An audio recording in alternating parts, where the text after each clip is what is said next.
right, welcome everybody. We'll get started here. Good evening, my name is Dave Wally, so welcome. I'm your Director of Public Works. Joining with me tonight is our Chief Mechanic, Jim Gazowski. He'll be talking on the fleet. We have 4 divisions we're going to talk about within our department. We have Bob Kerry here, who's going to cover sewer and solid waste. 2 things that you definitely, he's a good man to make sure that those things get away from you when you want it to get away from you. And then Mr. John Trottier, he is our Engineering Director. He'll be speaking to engineering and all the plans and reviews and things of that nature. All right, so again, Public Works comprises of 6 divisions: the highway, fleet, buildings and grounds, engineering, solid waste, and sewer. So we're going to hit on all of these, a lot of things to cover.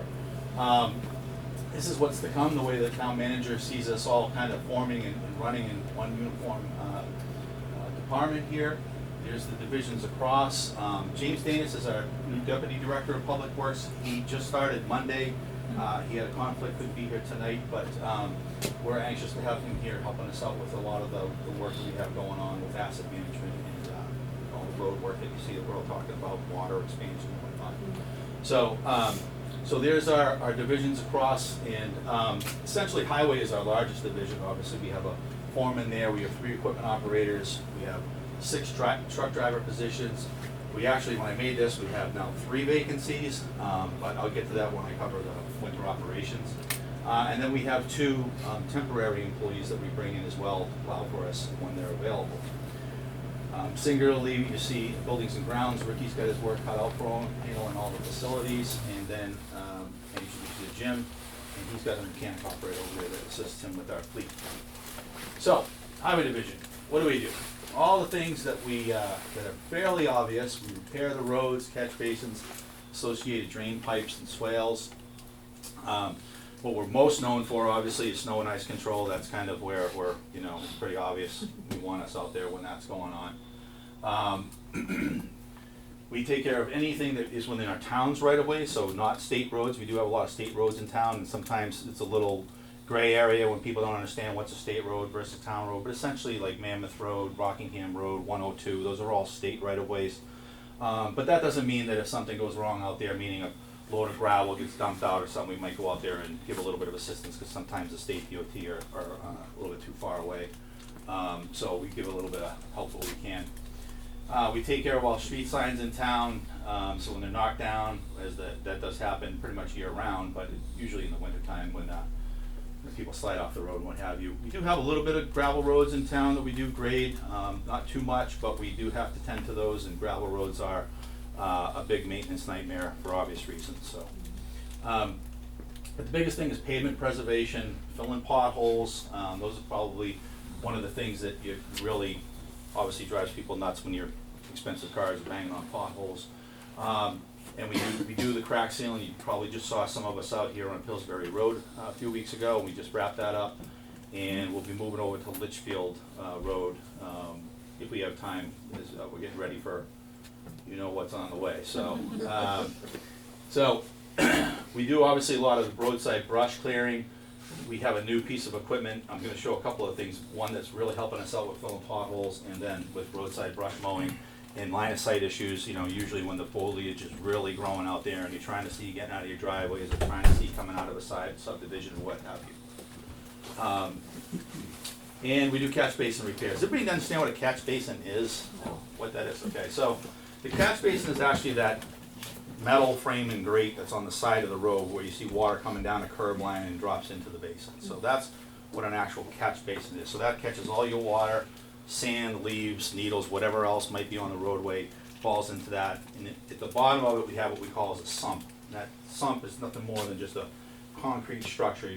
It's kind of dark, so you probably didn't see them, but they were on your right just as you passed the gate on the way in. And that catches all your sediment that's in your water or your solid materials like leaves and needles, and it settles out in the bottom. So we'll go around and clean that out in the summer months. It's a pretty big task. As you can see, the numbers are here. And we're looking at this point. So there's 4,807 of those all over town. And so, as you can imagine, it takes some time. We have a large truck, it's a dump truck body on the back, and it has just a clam almost like the claw when you're at the beach and you're trying to get that, you know, you're spending like $50 to get like a $3 trinket. Yeah, that's what's in the only, you know, this is on steroids, the thing's huge.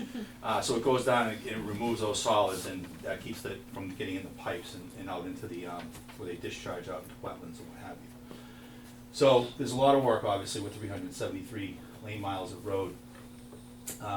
You know, all the associated drain parts, detention basins, we'll talk about that. That is where the water, sometimes then out of your drainage system, the water pours into that area, and it catches it and then allows it time to dissipate into the ground, rather than just running off into streams and tributaries and things like that that can hurt the ecosystem.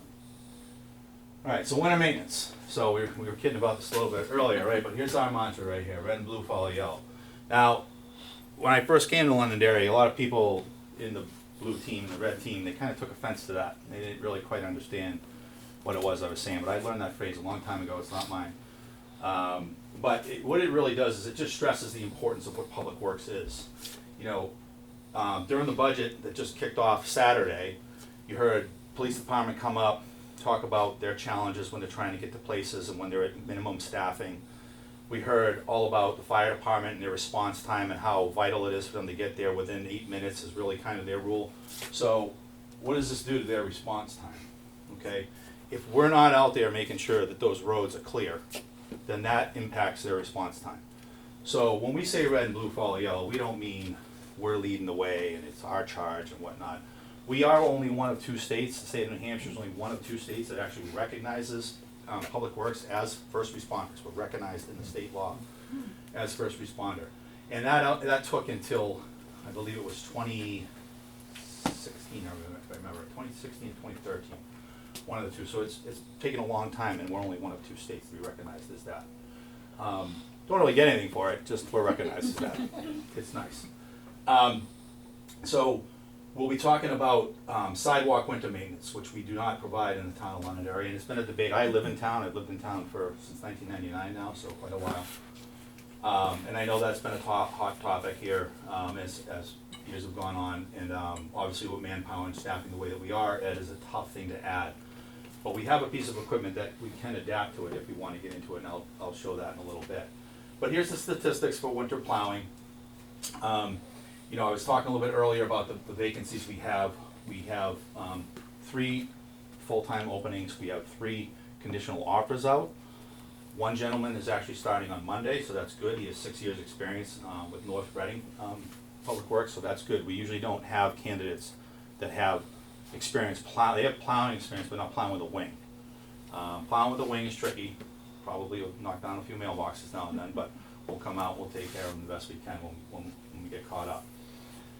But we have a couple other offers, actually one for a Derry DPW employee and one for a Hooksett DPW employee. So that's a first for us. We have been struggling in that area because of the way that the contracts for the collective bargaining agreements lined up. Theirs had kind of had gone into effect just before COVID, and then everything went haywire and everything got more expensive, and salaries went out of whack. So all the way up until June 30th of this year, the starting rate was $22.12. So to do CDL type work, $22.12, working around the clock and all that, wasn't a very attractive and appealing thing. So, so thank you for you taxpayers that approved their contract, and that raised it to $26.23 an hour. So this is the first time in my 4 years here that we even had anybody from other DPWs applying to work here. So that's a good thing. So we've got them onboarded. We do have one gentleman right now that is deployed in the military. He's gone for a year, so that's a challenge when you can't really necessarily hire somebody, but you've got that route to cover still. So that's where the part-time temporary employees come in. But we're asking in the budget process, so pay attention to, you know, as the budget process is coming up, and there'll be a lot of discussion about a lot of challenges, but we're asking to expand the department by 2. And if we can do that, we'll get into some sidewalk maintenance that we can handle and some of the other stresses we have with snow plowing. And this is just, these struggles that I'm talking about just assumes that everybody's available, no one's got the flu, no one had a loved one die, you know, no one's taking care of an ill parent. We're all human beings too, you know. We have aches and pains, and after you work a 36-hour storm, and then you go home and you sleep for like 4 hours, and your family's like, where you been, Dad? and then you get called back because the roads are freezing up. It's a miserable time. It really is. It's not fun. But we've got a great, hardworking, dedicated staff, but we're not immortal. We break just like trucks. So sometimes that means more routes, more lane miles to cover when we don't have the people. Our equipment, we're on the upswing. It's good. We've replaced, I believe I said Saturday, six-wheel dump trucks in the last 3 years. A 1-ton dump truck, 2 utility trucks, and a backhoe, and now we've got the hot box, which I'll explain to that in a minute, that works on potholes. And then the trackless machine, I'll get to that in a minute. That's the apparatus that we can use on the sidewalks if we get the attachments, if we have the manpower. So, but we're gonna have essentially maybe 3 to 4 rookies out there this winter. So when it takes 4 to 5 hours to just get around your beat once, when you're a rookie, that gets stretched. You know, it's gonna take them a while to actually learn their route. You know, sometimes they're out there 5.5 hours or whatever in the first few times. After you go over it, you know, 10, 12, 13, 14 times, you can do it blindfolded. But nonetheless, so we'll get them trained, but that's good with the employees that we've got coming on board. They've already kind of have this experience. Some of them, most of them have been with the department for at least 3 years. So. We do need some rest at some point though. Like I said, we're only human, so upstairs, we do have a loft upstairs. There's a little bit of area, so sometimes when we get into a lull, we're not quite sure what the storm's doing, or if we've been going at it, and it's gonna rage on all night, let the guys come back, kick their feet up, maybe have a bite, a la carte over here, and get something to eat, and then get back at it. Because when we're in it, so is everybody else around us. So you hear the fire department talking a lot about mutual aid, and they can have this other company come in and this other company. We can't do that. You know, if it's snowing here, it's snowing in Litchfield, it's snowing in Manchester, everywhere else. Pretty obvious. And then we got the unknowns. You saw some of those pictures, the trees down, wires down. You know, we break down, we get stuck, we slide off into a ditch, and now we gotta go try and pull them out, blown tires and whatnot. It can get crazy. And then there's the other things too. This is the big thing here, if folks can make sure, you know, this is the time of year, you'll probably be seeing, if you're following us on Facebook, I'll be asking everybody, okay folks, let's get the basketball hoops, let's get your skateboard ramps, your kids leaving their bikes laying all over the place and whatnot. You know, people love to park their campers and their boats and stuff like that out the right of way.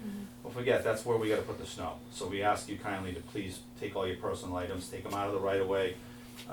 You know, we don't hound on you in the summer months, but in the winter months, it's fairly obvious. We need shoulders to put all the snow there. Obviously, snow fighting is costly. All of the equipment right now, how I arrive at this number is, you know, every time we have a bid on a truck, when I first got here in 21, that year, the following year, we bid a truck. It was $176,000, I think. And the last one we just did was 227, 227.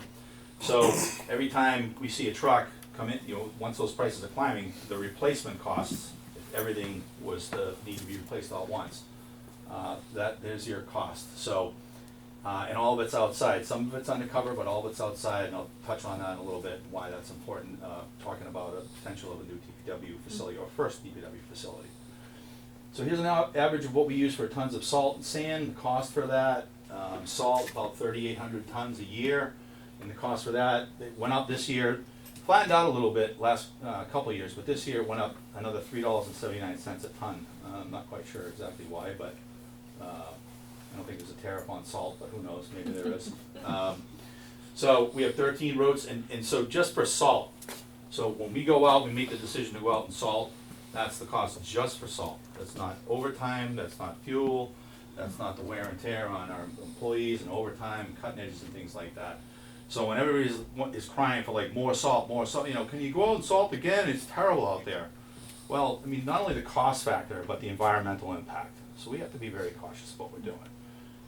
However, we don't make any decisions based upon money. Okay, this is public safety we're talking about. We're talking about police and fire getting around and medics and things of that nature.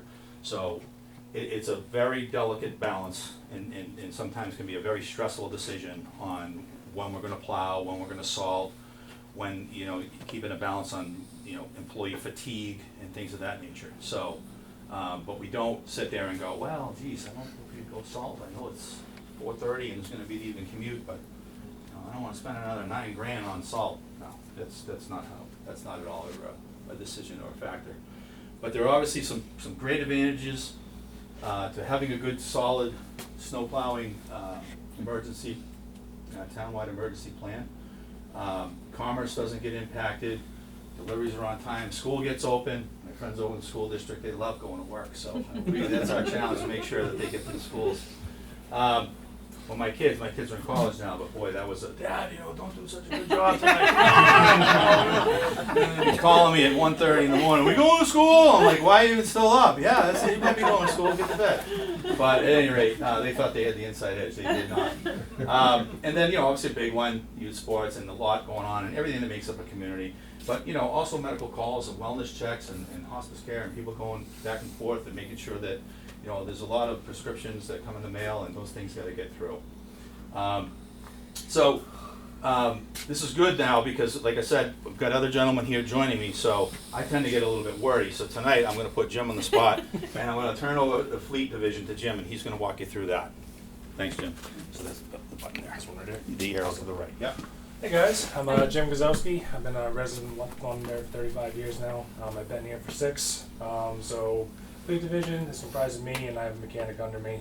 We're pretty much tasked with maintaining all the vehicles and heavy equipment. We have around 30 pieces of equipment right now. 22 to go up for snow, and then we have a couple. We have a excavator, a backhoe, hot box. We have a bunch of stuff. So our main job is to maintain everything.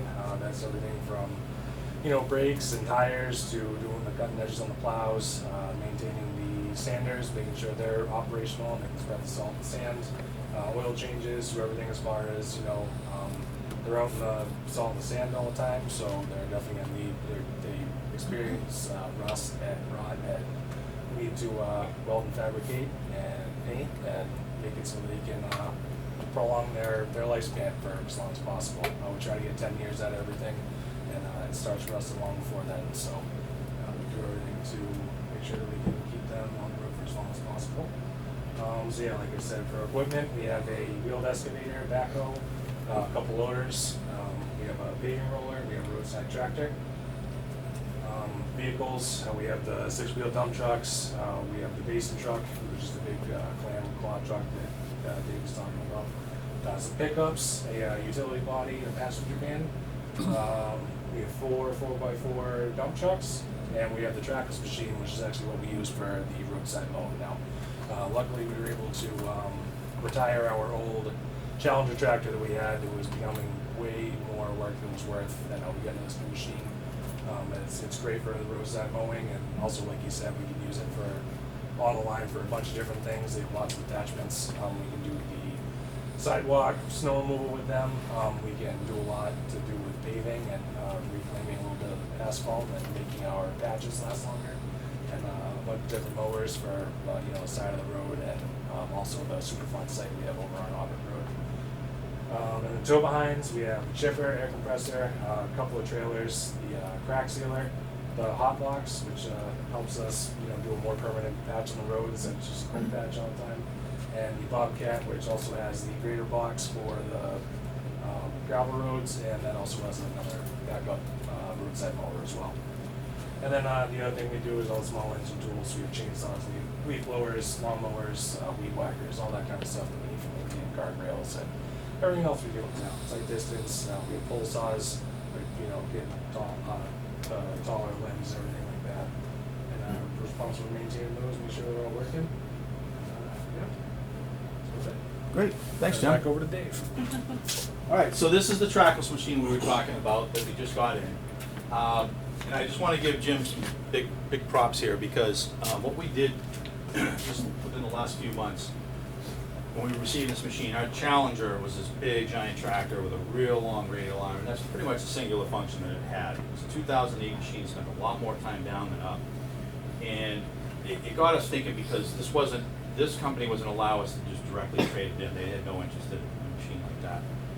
So we had other associated, like old plows. We had an old generator that's been down here for some time that, as I understand, is the fire station come about. We ended up with this spare generator or whatnot that's been sitting out in the brush for a good amount of time.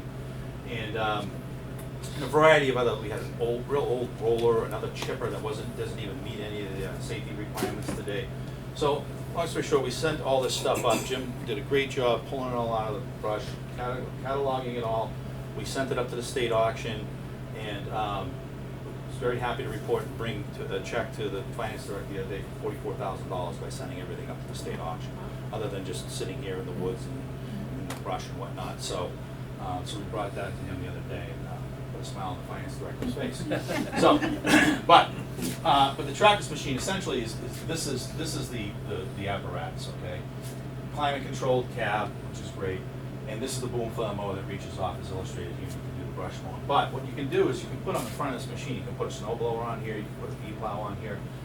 When you're in that mode in winter maintenance on sidewalks, this goes down to a single wheel. We change this off, you only have one wheel on it. There's a variety of other things we can do. We can put a finished front mower on it, so instead of our guys being up on Pettingill Road, out on an X-Mark lawnmower, in the sun beating down on the heat, the dust, and everything else, and cars zipping all by them and everything else, you can put a finished mower on this, highly more visible with all the safety lights and what have you. They're in a climate controlled environment. They're not breathing in all that nastiness and all the the chemicals coming out of people's tailpipes and everything else. So this is a fantastic addition to our department. We're really looking forward to really using it to its full versatility. And one of the other more important things, we actually ordered it with an additional $8,000 gearbox component to it. Because what we'd like to do is there's an attachment you can get for this. It's a small miller. Everybody know what a miller is? It's basically when you see some of the machines go out there and they grind up just the wear course off of the pavement. You probably, some of the roads we're getting ready right now, you'll see you go along, all of a sudden you hit a bump, you hit a bump. You get sometimes, hopefully they have a bump sign up or a dip sign. And that's what that does. It just grinds off that pavement. And so what we like to do with this machine is be able to, when we have just a little bit of wheel running in a road that's, for the most part in really, really good shape, so we don't want to invest in having to redo the whole road, but we can get those wheel ruts and do them in a little bit better than the current method of just laying on top, bump down on it, and ends up peeling off with our plow. This is a better way to maintain the roads. And here's our hot box. So instead of then using cold patch, which is just an aggregate that, it has some emulsion in it, but it's really a temporary type of material that we shovel out of the back of the truck, throw in a hole, and we do the best we can to pack it in. But perhaps sometimes you've hit a pothole or a once pothole that we just finished, and you hear like all up in your wheel hubs and wells. That's the cold patch, just kind of getting pulled out. It doesn't last very long. So what this box does is allows us to go to the asphalt plant when they're open, get hot mix. It keeps the material in there. It keeps your asphalt in there hot all day long at perfect temperature. So when we do a pothole repair with this, it's going to last. And literally, after you can drive over it, as soon as we pull away, you're not pulling up all the material. It's not going up into your wheel hub.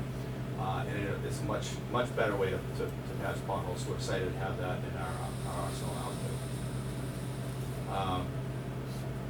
And it allows us to, so this is a road where we had some kind of cracking along the edge. And if you put cold patch in there, it would have just been a fruitless effort. It really wouldn't have done anything to do the trick. But what this does is we go out there with the hot mix, we touch that up, and we're able to preserve that road from further deterioration on the edge line.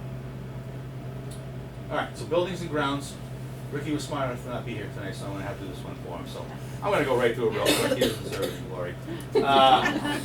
But no, seriously, Ricky Robichaud, he's our foreman over the buildings and grounds, and he is by far and large probably the nicest person I've ever met on the planet. I don't know what it would take to get this guy mad, but I can't imagine it. He's unbelievable. He's a really, really spectacular guy.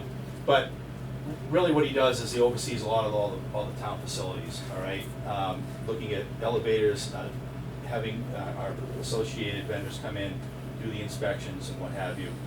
Keep an eye on lighting, changing light bulbs, and making sure people don't have extension cords across the floor and things of that nature.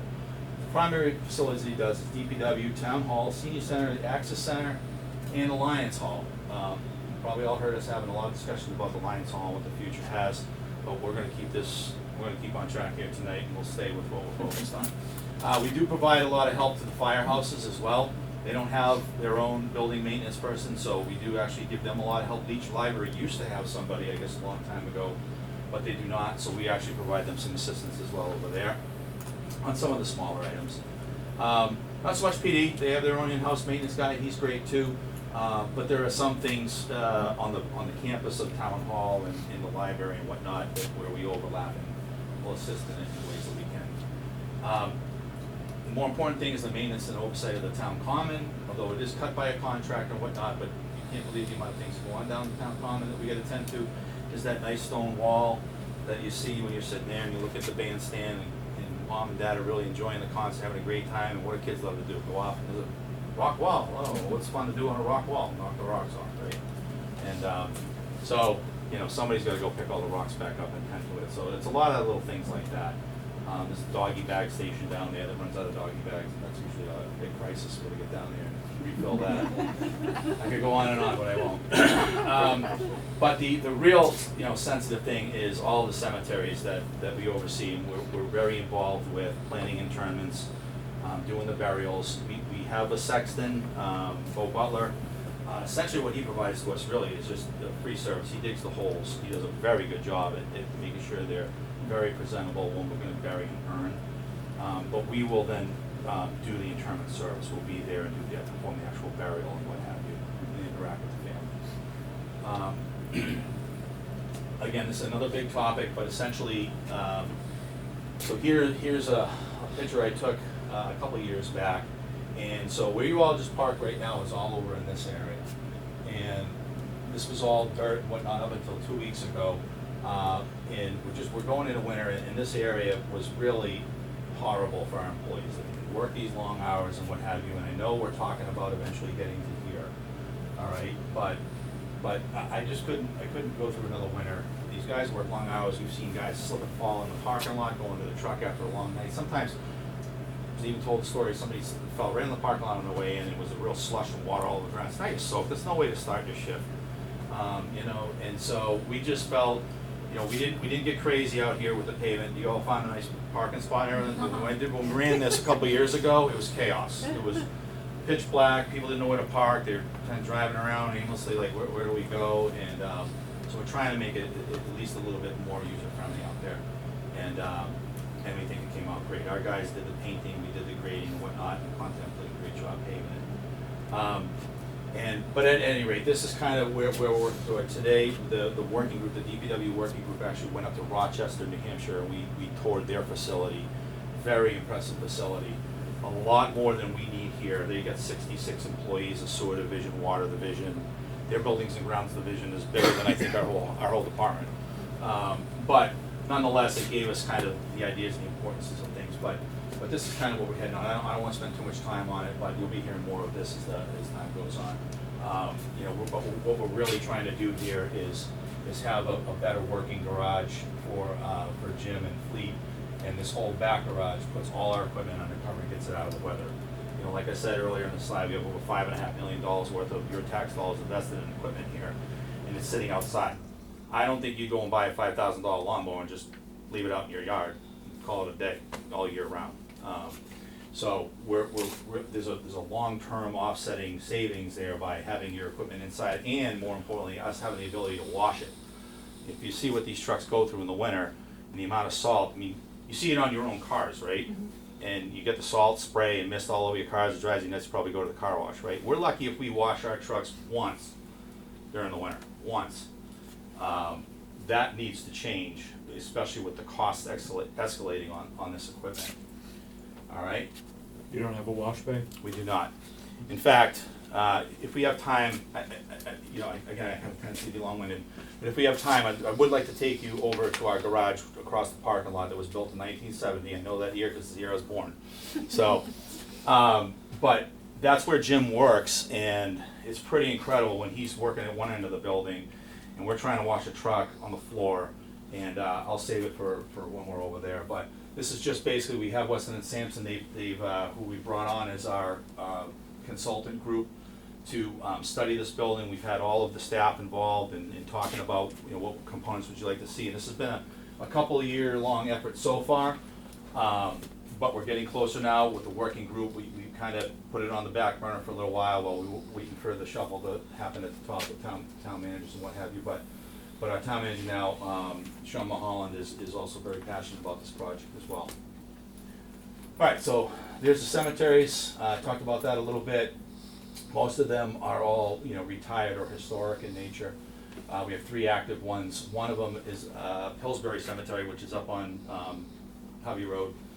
And that's the only one where you can actually, that we have is, you can purchase new lots at time of interment.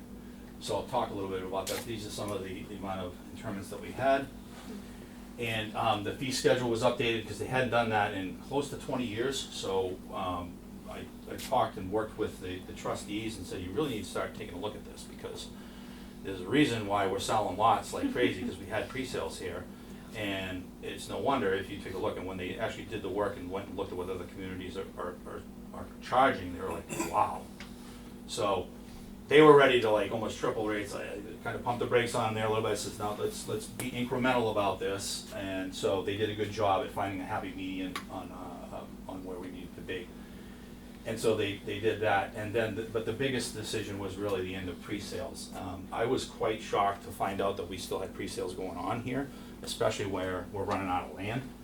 And what I saw almost immediately for the first couple of years before I encouraged them to end pre-sales, and again, this was the trustee's decision, was, people would come in and they're buying plots, and they're like, well, I got a 5-year-old and a 7-year-old and, and a 2-year-old, and I'm gonna need 5 lots for me and my wife. And I'm like,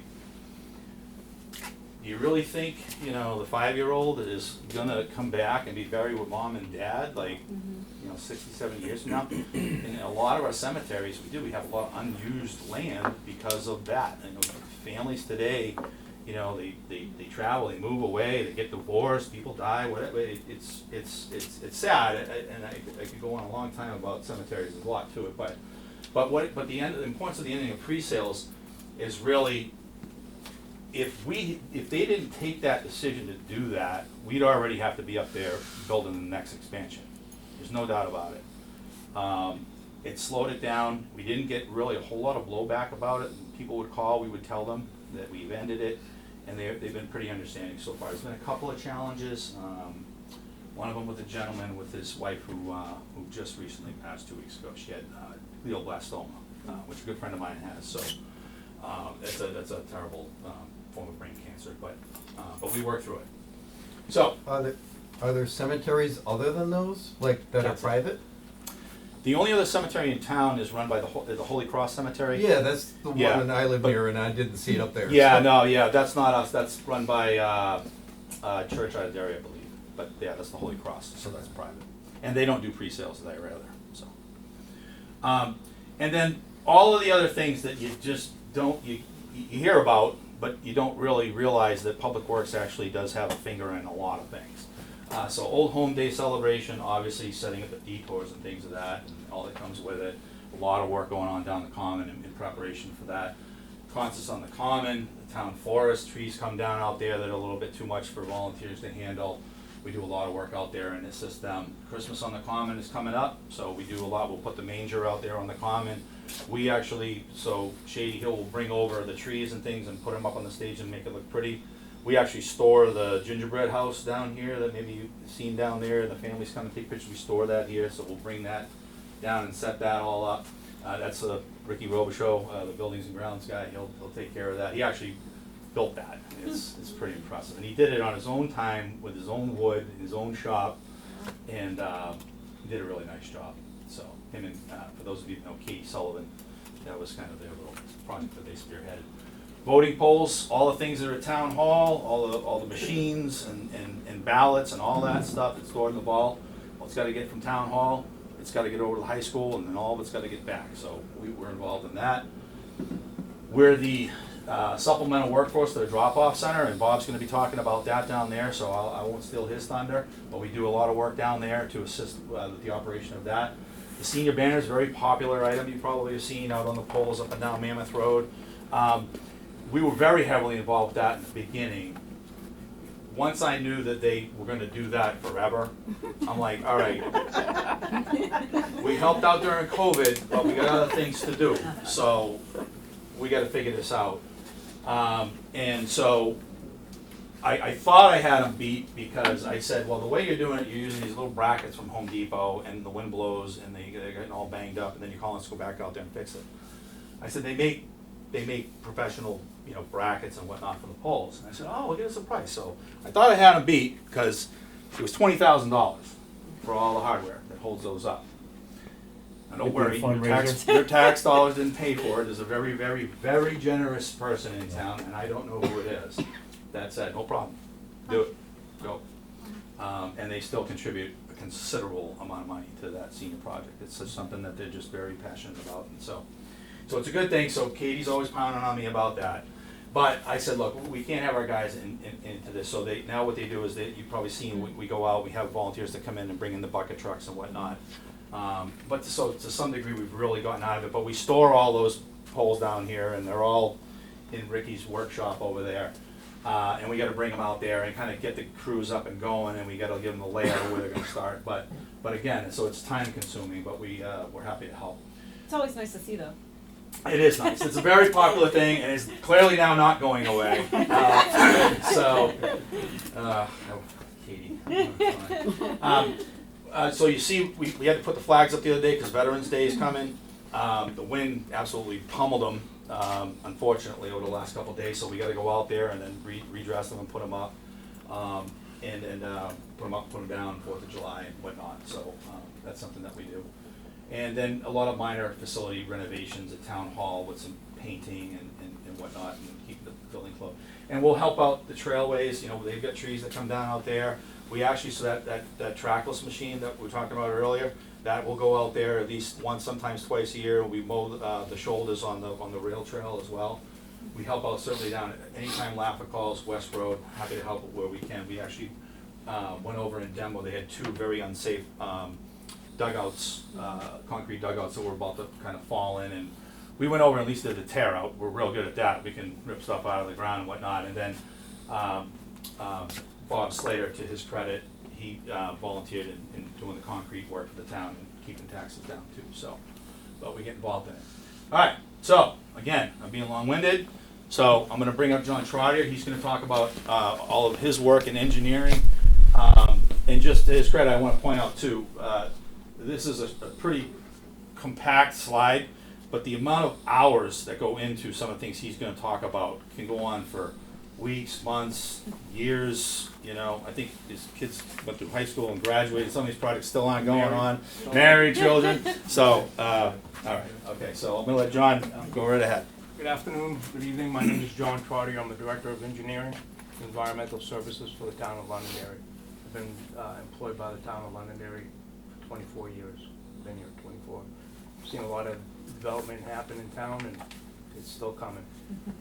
I'm here this evening to kind of go through what my roles and responsibilities are in the engineering department portion of the Department of Public Works. Review of site and subdivision applications and provide technical assistance to the planning board. Town of Londonderry does have some pretty stringent regulations. You might hear that it's hard to develop in the town of Londonderry, but you tell me whether it's hard or not. You know, they gotta blame somebody. We have a very comprehensive checklist of requirements, and as long as they follow that cookbook, they'll get through. Some engineers follow it, some engineers don't. A lot of them will give it to me to do their QA and QC on it, and it drives me nuts, trust me. So again, the going through the design process or the review process, developer will come into town, FW Webb will come into town. We want to build a 1 million square foot building. Where are you going to build it? So when we're looking at it, you have to address your drainage, your stormwater drainage, your traffic. How's that going to impact the rest of the community? Where are you going to have access, whether or not you can even build such a large building. We'll have a sit-down meeting with them. We'll involve the planning department. I work hand in hand with the planning department. Get the fire department involved with it as well. So they need access, 360 degrees around the building, as far as maybe other improvements that need to be happen out there. So we'll have an initial meeting. The proponent's engineer will go out, do an initial design. They'll come back with a conceptual plan, again following the cookbook. Say, okay, yeah, you're on the right track. We recommend that you go talk to the planning board. Let's go have a conceptual discussion with them. Non-binding. This is what they're proposing to do. Again, it's you people. It's the residents are members of the planning board, you know, feel free to express your concerns. They go back, hopefully they heard what was told to them. They'll address our comments. Ultimately, the goal is to get an approved plan, but again, making sure that all the impacts are addressed, whether, like I say, whether it's off-site improvements, dealing with stormwater, working with the state of New Hampshire as far as any of the driveway permits. So a public road onto a state road, intersection of Shasta and 128, that's considered a driveway. It's the town's driveway onto a state road. The intersection where Pettingill Road ties into Ray Resort, that's the town's driveway onto Ray Resort. So it's all things that need to be discussed. And part of my role is I sign as the applicant representing the town. So this is what we have to do. We need to put in a third turn lane, tweak the timing on the signals or whatever the deal would be. So that's kind of like, in a nutshell, what, you know, my assistance with the planning process is. We house the public works plans and records, any of the trench permits, the road deeds,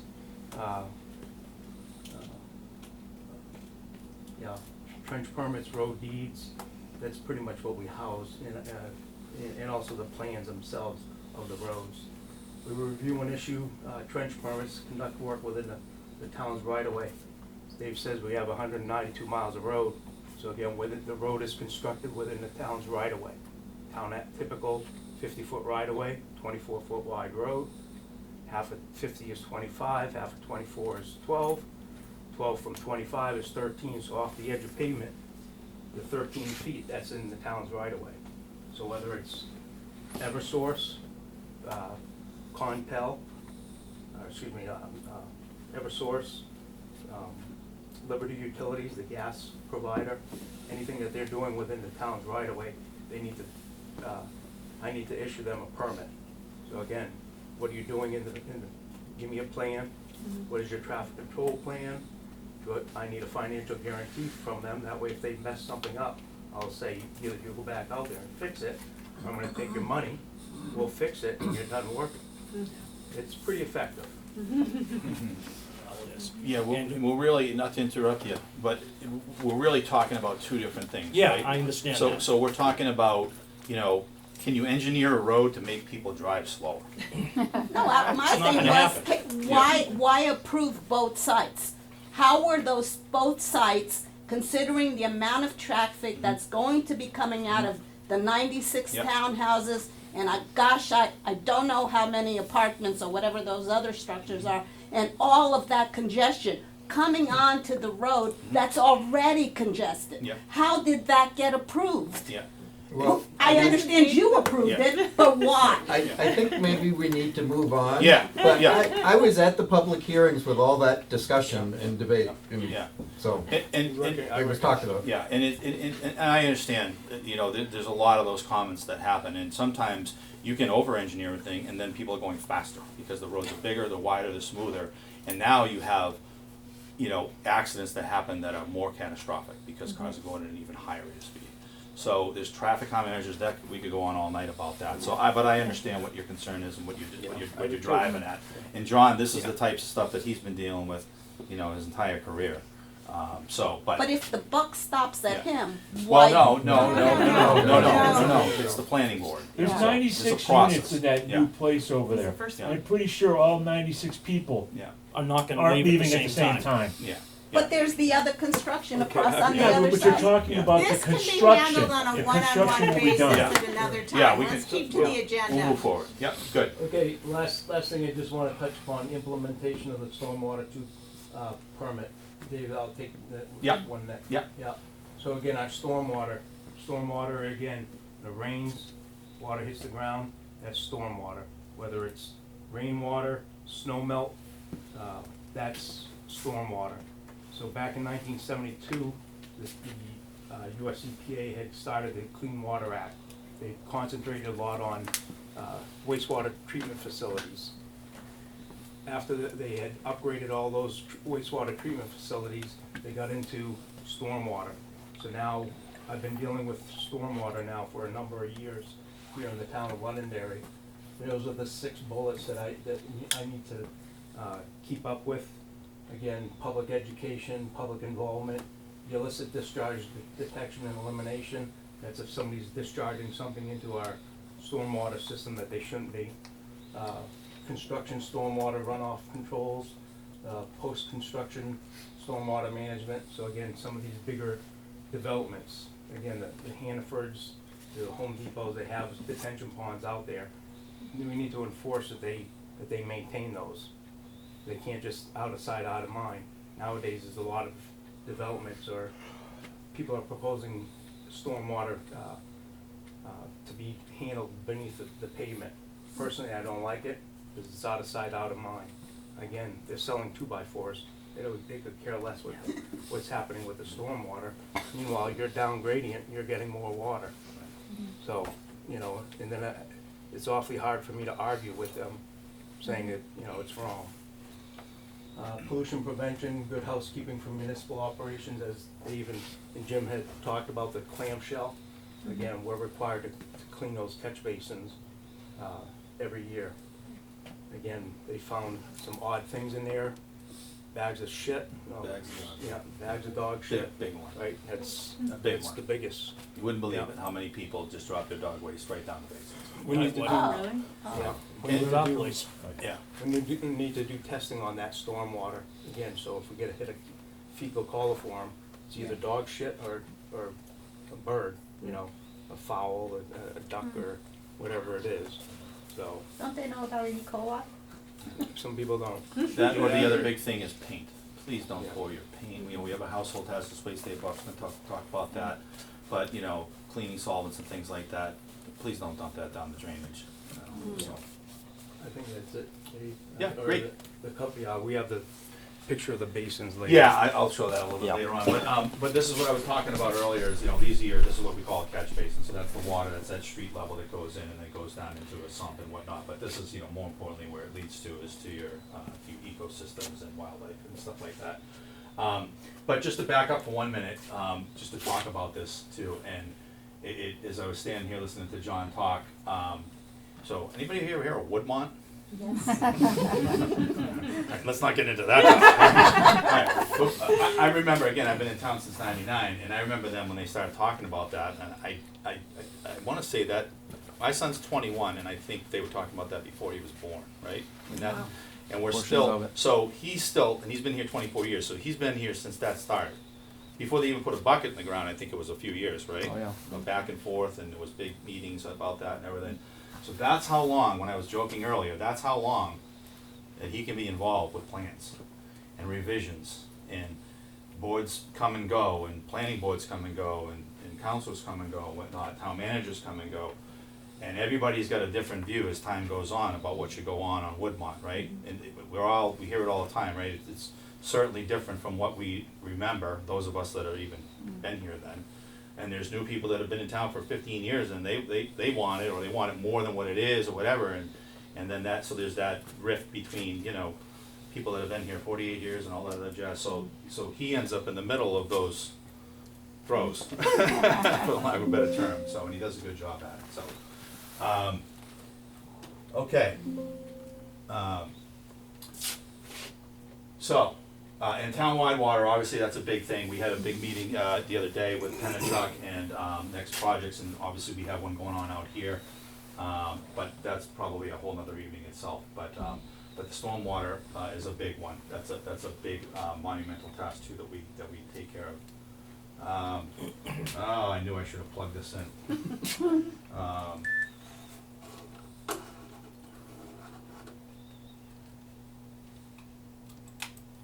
Should have went and got auxiliary power. Alright. Okay, so, trash.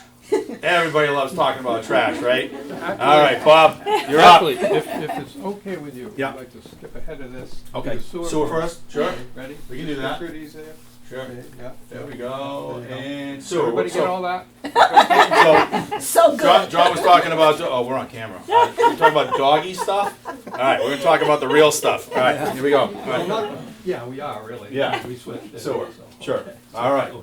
All you. All right, so I just want to start off with a mission statement of the sewer division, which it sounds, I can rattle off what we started doing, but it's basically to build and maintain a public sewer infrastructure, primarily in commercial and industrial zone land to stimulate diversified business development and expand the tax base, to provide environmentally friendly and superior sewage disposal alternatives for businesses and residents' growth, protect groundwater, that's huge, and receiving waters from harmful pollutants, can't even talk, and monitor and regulate the industrial discharges into the public system. And we have a lot of industry in town. Yeah. So, point out one thing, very important, this is all funded by the sewer enterprise fund. None of your tax dollars are affected in this sewer division, it's run by an enterprise fund. We have to, it's very regulated, we have to comply with town, city, state, and federal regulations, and there's a lot of them, and some of them overlap, but this is very regulated. Maintain and operate the town-owned sewer collection system and transmission system. So we do a systematic inspection and cleaning throughout the town, we rotate around it, we usually rotate around within 3 to 4 years. It's out of sight, out of mind. You don't do that, you're gonna have surprises that'll become very, everybody will know when the sewer's not working right. It's out of sight in the meantime, it really is. David mentioned before, do you know what a catch basin is? That's where the water goes in. Do you know what a sewer manhole is? It's a round cover, I'm not being coy, it's got sewer written on it, as opposed to drain, or as opposed to gas or telephone or whatever. We don't want water running into them, okay? Because that's clean water that does not belong in the sewer system, which is gonna ride down to the wastewater treatment plant. Why are we spending money to treat clean water? So that's a huge thing, it's called infiltration and inflow. There's 45 miles of sewer we own, over 800 manholes, there's the manhole thing. And we rotate, I got those out of line, but that's all right. We have 6 pump stations in town, they're telemetered, which means my phone could go off anytime one of them's not happy, and I'm aware of it, and then we've got to act, see what's going on. We also inspect them. I inspect several every day because I want to keep an eye on them. And the other ones at least once a week, and we do maintenance, scheduled maintenance on them every other week. That's just, there's always something to look for, listen, new vibration, something going on. So even when they're telemetered, you still have to go in there and check them out. I also have to schedule any repairs that are necessary once we find out with the alarms.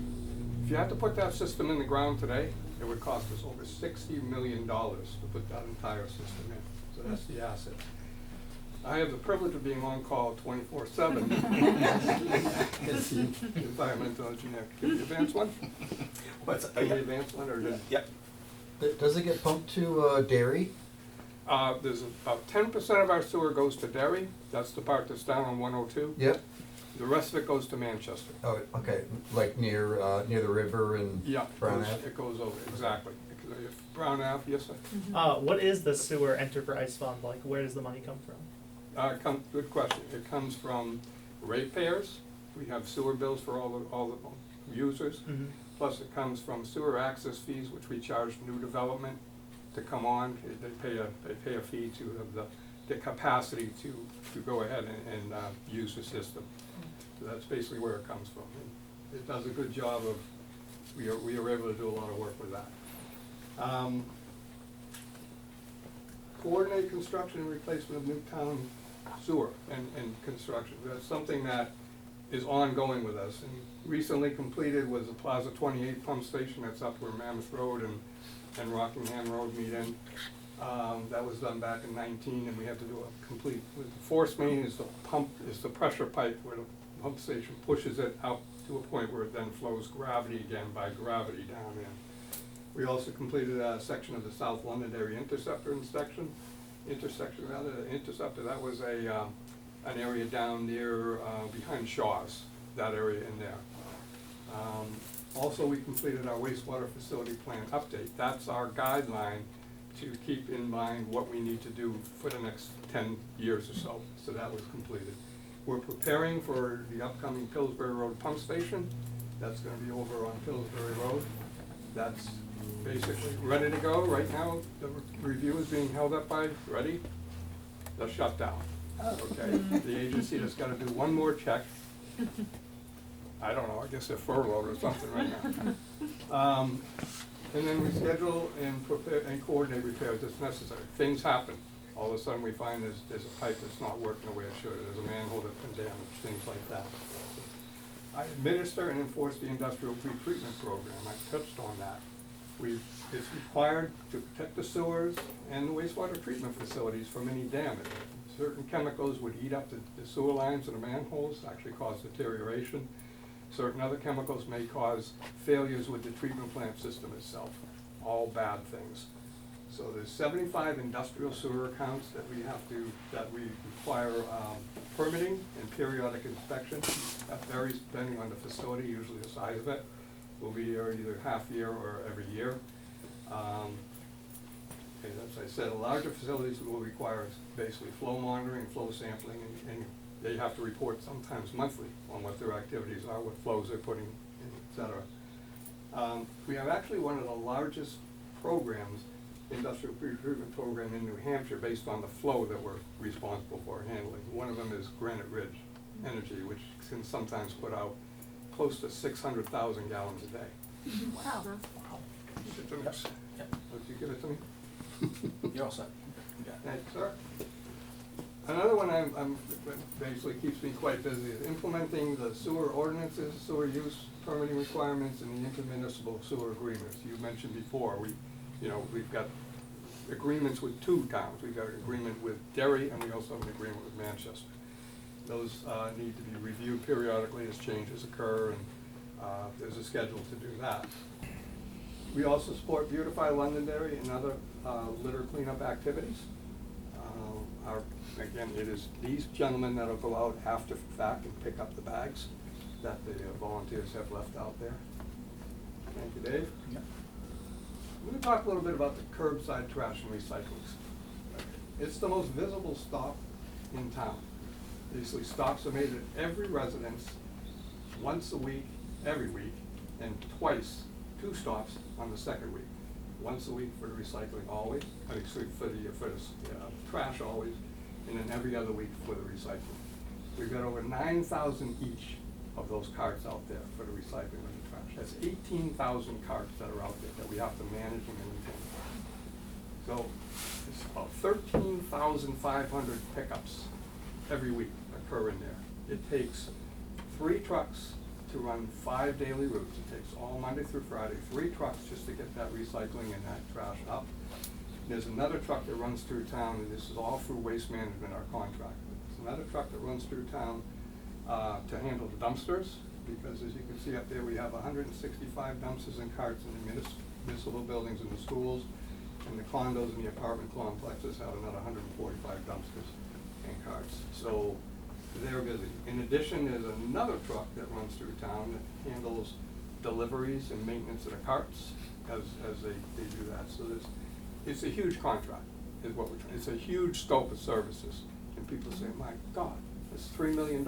Yes, but when you divide it by the number of people households we have, it comes down to somewhere in the neighborhood of $20 a month. So if anybody has, you probably don't, but private contractors to pick up your trash, we have someone who works in Derry, and it's like $50 a month. So just for a private contract. So next slide, please. Okay, I want to talk a little bit about the drop-off center. Sometimes it's not quite clear. We've actually had questions asked at well, there must be some value in the material that's collected at the drop-off centers. And we produce this, and you can see here's the materials we cover, anything from construction debris, bulky waste, all the way down to batteries and yard waste, brush, and all that. And then you'll see is there a fee, and you'll see that there is for the construction debris and bulky waste and electronics, but there's a lot of things that are free, like the recycling of the cardboard, light bulbs, fluorescent bulbs, batteries, any kind of battery. Propane tanks and scrap metal, there is a fee for that, very reasonable. Tires are free, auto batteries, I said, yard waste. And where does it go? Or what's the value? So sadly to say is that the biggest, what we see the most of, I guess I'd say, the biggest contributor is the construction debris and the bulky waste items. Tons of that go up. Unfortunately, there is absolutely no value in that, but I work for Waste Management, sir. There you go. I've spoken to you on the phone before, sir, so there's There is little or no value. There is no value. People say, well, can't you like pull the stuff out, and pull the sheet rock off the wood and stuff, and take the nails out of the wood and do this? Do you hear what I'm saying? I mean, by the time you do that, this thing, you're gonna have this old piece of wood that somebody wanted to throw away anyway, and there's no value. So we wanted to address that we do separate and direct the materials where they belong. We try very hard not to let metal go into the landfills. We try to collect that. The only thing that we make a little bit of money on is the metal. Basically what happens is they'll actually give us a cut, if you will, of what the value of that material in each dumpster is worth. But, so we work really hard to make sure the materials go where they're supposed to. And it still costs us money to do that, to provide that service. So in fiscal year 27, you can see on the bottom, we're projecting it's gonna cost us $214,000 to get that. Now, it is theoretically offset because we do charge some fees for that, but the way the budgets work, it's like they don't see each other.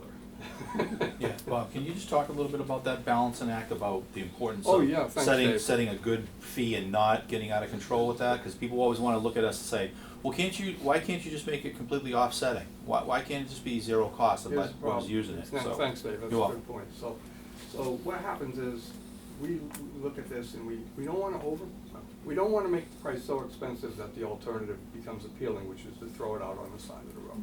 That's really what it comes down to. And believe me, still, things get thrown on the side of the road. So now, let's see, you didn't get a chance to collect anything for it. These guys have to go out and pick it up. They have to put it in a dumpster. It still costs us, it costs us now labor, it costs us that tonnage that we never had a chance to get anything for.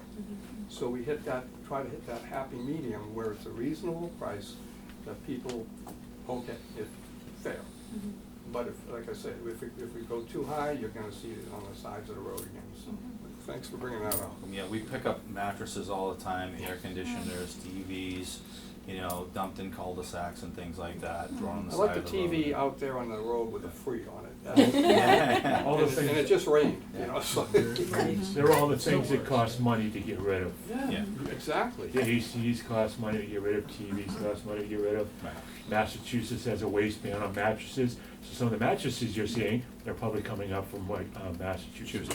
And where there are exorbitant fees to dispose of them, so, hey, what's a half a tank of gas? Probably is the same cost to drive up here anyway, throw it on the side of the road. I'm but- going up to visit my buddy, I'm gonna take So- this up there and just dump it off and go visit my buddy afterwards. Happens all the time. Have a few beers on the way. And so we have to be aware of that too, because sometimes, bordering communities to us are doing that, so where does it flow? It flows into our town, so it's a tough, very, very tough mark to hit, so. Have they done a cost analysis to see how much more it would cost to have like a once-a-month pickup for those items that are the bulky and It's huge. it's huge? It's huge. It was done years ago. For one year, I think it was like something to the effect of $15,000 for one time. And that was one time. For one time. And that was years ago. So everything, costs are up significantly from then. So my guess would be like $30,000 a pop. So you might as well, Yeah, it's we not. try to hit that balance. Yeah. There's only so much we can do. And again, it's the highway guys that usually bear the brunt. As Dave said, we have down there's one highway operator that runs our, basically it's the backhoe, to pack down these containers because we want to get as much material in them as we can before we have that thing pulled off for a charge. And we do get something back on the material in there, but no, we don't on that. I'm thinking metal. So that's what I just said. So we just want to get as much as we can so we get as few compose as we can, as far as, because we get charged for each time they take out one of the containers. But they're doing that, and then we've been trying for a number of years now to get a third part-time attendant down there. Everybody that works down there has to be certified by the state. There's a solid waste operator certification you have to have. It just teaches you to recognize certain things for safety. And no, don't put that in with that, because you're gonna be calling the fire department, so. But we just can't seem to get that, so right now we have another highway individual, worker, that usually goes down there and works on a Saturday also. So, not the most efficient, but it's what we have. If we can get a couple more volunteers that are interested in that. Saturdays, good pay, good work, outside, fresh air. Can I, Anyway, that's. can I ask you about landfill? Where is the landfill? It's drop-off center, ma'am. No, I mean, when the. So the where does Your our trash- trash, your- ultimately, the end, where's the Your end? trash. Where does it go? The construction debris, and I don't wanna hit you with too many acronyms, so it's the C&D, the But I construction mean, debris. even the curbside pickup, Oh, where is the curbside. landfill? Where is it? That first stop is the Auburn Transfer Station, Okay. right door to us. Mhm. Separate areas, so the recycling is over here, they keep track of that. The recycling ends up being trucked, the majority of it goes down to their plant, waste management plant, in Billerica, Mass. The trash goes then to containers and it goes out to Rochester, to the landfill out in Rochester, which Waste Management owns that too, so they own both facilities. Mhm. And so the drop-off center, construction debris and bulky waste also goes out to Rochester. Mhm. Well, Good take, place for it. take this opportunity as a PSA for the batteries Yes. and the scooters. So, thank you. So, we've got a situation where lithium batteries, has anybody heard? I've seen nods all over the place. Yeah. But lithium batteries are a nightmare. Okay, there have been more and more fires in facilities lately because of those things. So, we are very careful when batteries come into the area. We will segregate those and keep them carefully separated and packaged. But the problem is people sometimes throw in the trash or they throw them in the metal. You got a scooter, they're coming out of the woodwork now, these scooters and these little kids' cars and stuff. And they're cute, but buried in there is usually a battery, and it's a lithium battery. And we actually had an issue where we had to change vendors because the procedure we had was they could just put it into a container. Now we have to put it on the ground, all the stuff that the people bring, we put it on the ground. And here we go again, our highway guys are the ones that gotta pick it through with the backhoe, with the thumb, pull it apart, and make sure that, there's a scooter that got by, that's gonna go into the e-waste container, where they'll take care of it, or whatever, so. So we're robbing Peter to pay Paul because he doesn't have the help we need down at the drop-off center. And it's task challenge, so you can't just have somebody standing there all day. There may not be one person that brings anything that's metal at all. Right. But if they do, they throw it on the ground. So anytime you handle a material twice, it's costing you money.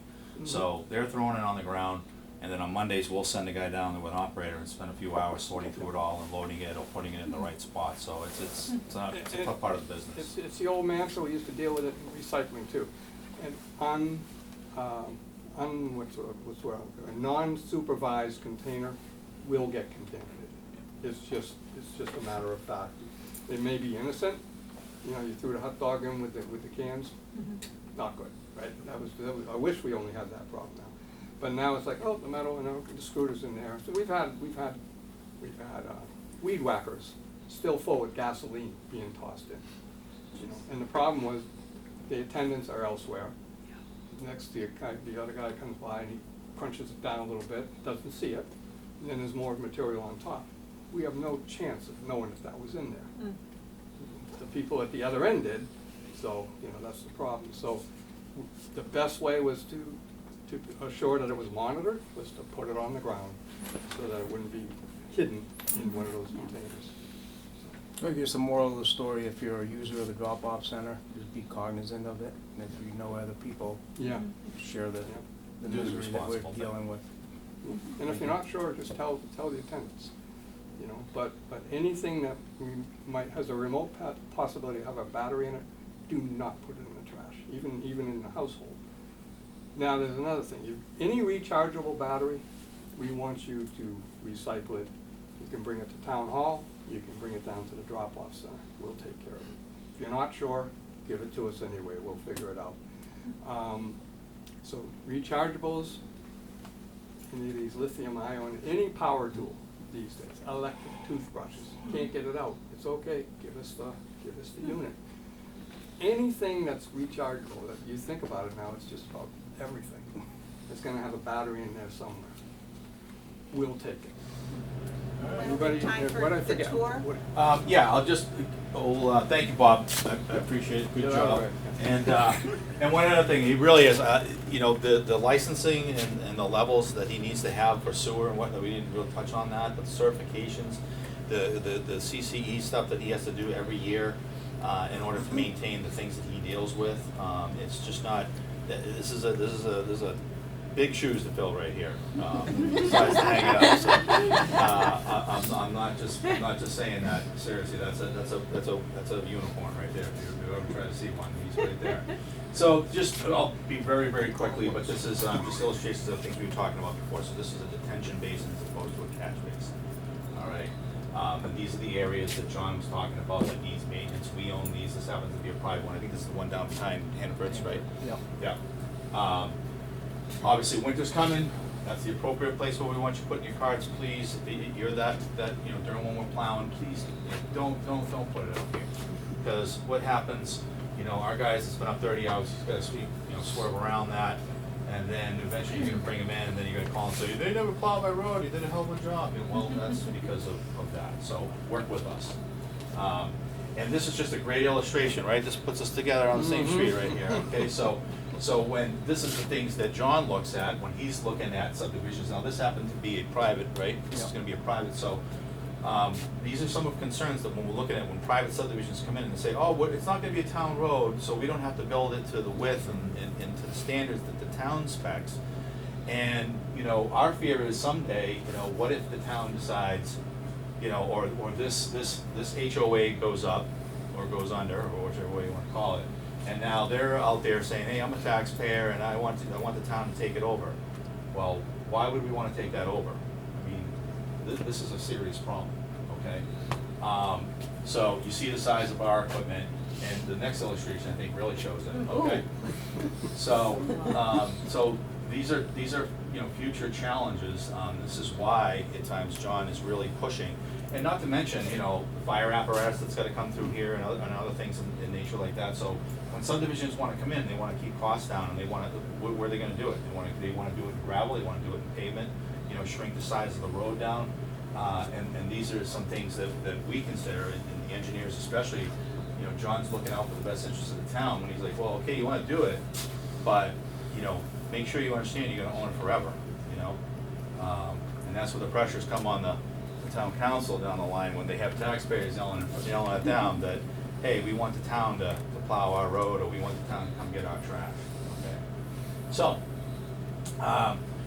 we've covered a lot of material tonight, running a little bit over. Are there any questions that we didn't get to answer for you tonight that you'd like to go over? If not, yeah, I definitely would like to show you our building next door where Jim works and where we try to maintain equipment.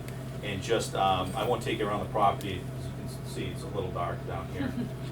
But there's in Jim, when we do this, if you could open up the trailers at the back, we at least, that's an illustration.